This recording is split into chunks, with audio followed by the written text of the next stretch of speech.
Hi, my name is Roxana Isabel Hernandez Valenzuela, and this is my exercise 10, A Bipolar World for the class Contemporary World.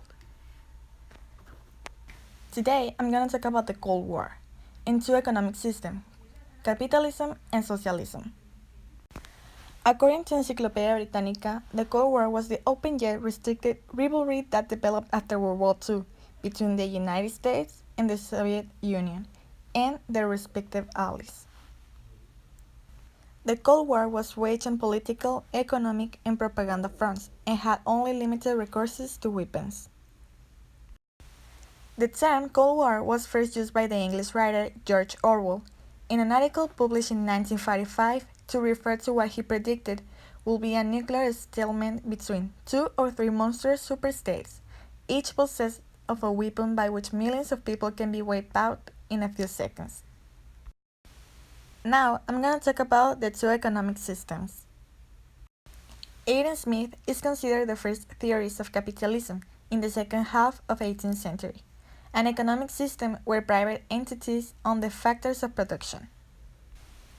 The owners of capital goods, natural resources, and entrepreneurship exercise control through companies. The individual owns his or her labors.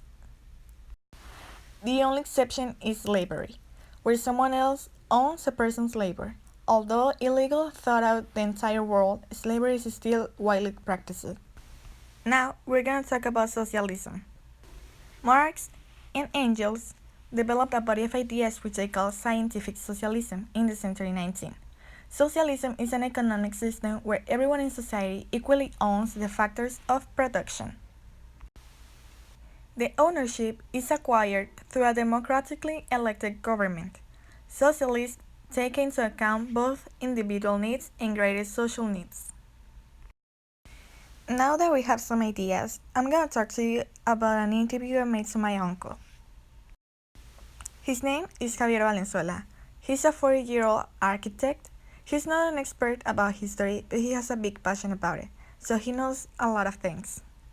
I asked him, what countries were the world leaders during this period?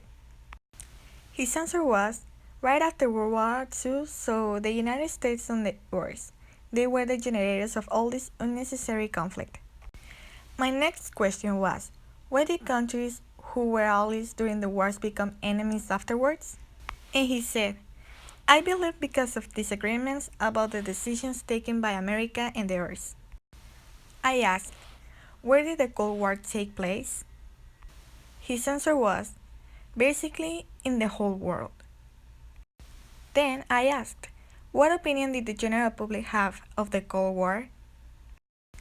And his answer was, I'm not sure, but it truly wasn't necessarily bad.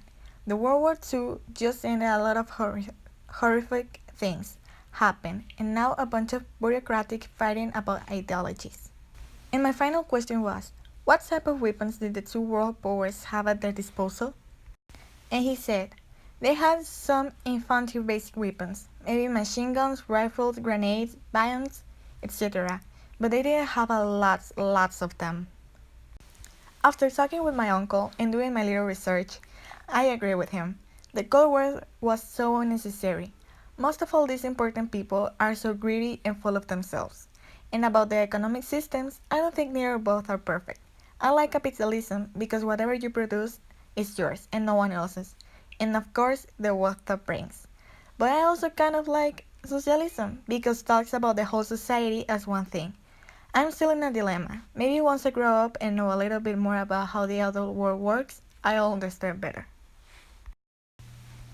Thank you so much for watching. I hope you enjoy.